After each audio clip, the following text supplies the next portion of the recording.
Assalamualaikum warahmatullahi wabarakatuh.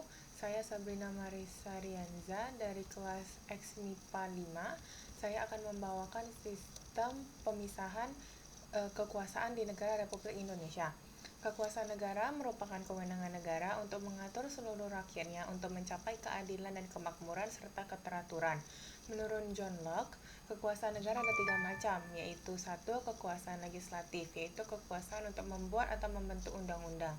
Yang kedua, kekuasaan eksekutif, yaitu kekuasaan untuk melaksanakan undang-undang termasuk kekuasaan untuk mengadili setiap pelanggaran terhadap undang-undang tersebut.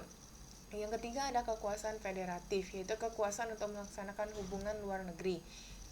Kekuasaan federatif oleh Montesquieu dimasukkan ke dalam kekuasaan eksekutif.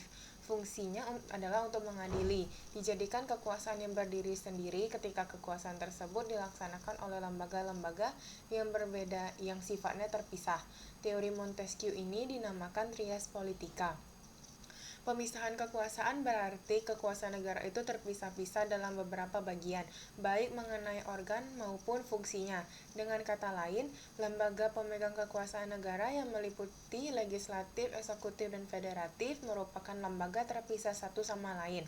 Contoh negara yang memakai pemisahan kekuasaan seperti ini adalah Amerika Serikat. Berbeda dengan mekanisme pemisahan kekuasaan, dalam pembagian kekuasaan itu dibagi-bagi dalam beberapa bagian tapi tidak dipisahkan. Hal ini membuat konsekuensi bahwa ada kemungkinan lembaga-lembaga tersebut berkoordinasi atau bekerja sama. Penerapan pembagian kekuasaan ada 2, yaitu secara horizontal dan secara vertikal. Yang pertama ada pembagian kekuasaan secara horizontal, yaitu berdasarkan Undang-Undang Dasar Negara Republik Indonesia tahun 1945. Secara horizontal, pembagian kekuasaan dilakukan pada tingkatan pemerintahan pusat dan pemerintahan daerah. Pembagian kekuasaan pada tingkat pemerintahan pusat mengalami pergeseran setelah terjadinya perubahan Undang-Undang Dasar Negara Republik Indonesia tahun 1945. Pergeseran ini maksud adalah pergeseran klasifikasi kekuasaan negara, yang umumnya terdiri atas 3 jenis kekuasaan, legislatif, eksekutif, dan yudikatif menjadi 6 kekuasaan negara. Yang pertama ada konstitutif, yaitu kekuasaan untuk mengubah dan menetapkan undang-undang dasar.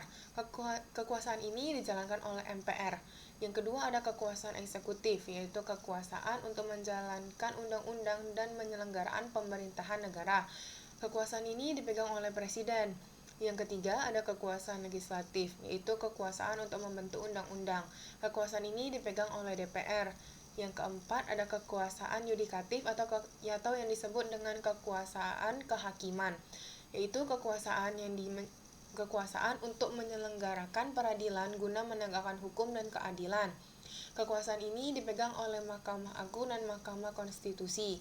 Yang kelima ada kekuasaan eksaminatif atau inspektif, yaitu kekuasaan yang berhubungan dengan penyelenggaraan pemeriksaan atas pengelolaan dan tanggung jawab tentang keuangan negara. Kekuasaan ini dijalankan oleh Badan Pemeriksa Keuangan. Yang keenam ada kekuasaan moneter, yaitu kekuasaan untuk menetapkan dan menjalankan kebijakan moneter, mengatur dan menjaga kelancaran sistem pembayaran, serta memelihara kestabilan nilai rupiah. Kekuasaan ini dijalankan oleh Bank Indonesia selaku bank sentral di Indonesia.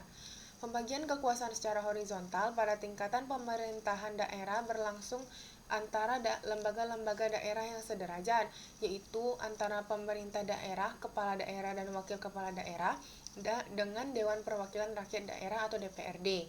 Pada tingkat provinsi, pembagian kekuasaan berlangsung antara pemerintah provinsi, gubernur dan wakil gubernur dengan DPRD provinsi. Begitu pula dengan tingkat kabupaten dan kota, pembagian kekuasaan berlangsung antara pemerintah kabupaten dan kota, bupati dan wakil bupati atau wali kota dan wakil wali kota, dan dengan DPRD kabupaten dan kota. Yang kedua ada kekuasaan vertikal.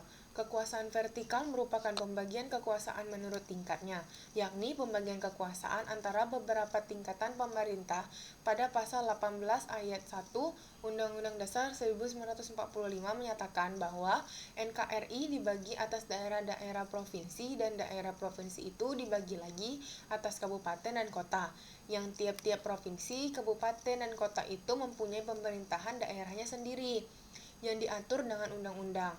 Pada kekuasaan vertikal, Ini tuh muncul sebagai konsekuensi diterapkannya asa desentralisasi, di mana pemerintah pusat menyerahkan wewenang kepada pemerintah daerah. Sistem yang dipakai dengan adanya kekuasaan vertikal ini adalah otonomi daerah, di mana pemerintah daerah mengurusi sendiri urusan daerahnya. Sekian dari saya, terima kasih telah mendengarkan. Wassalamualaikum warahmatullahi wabarakatuh dan selamat siang.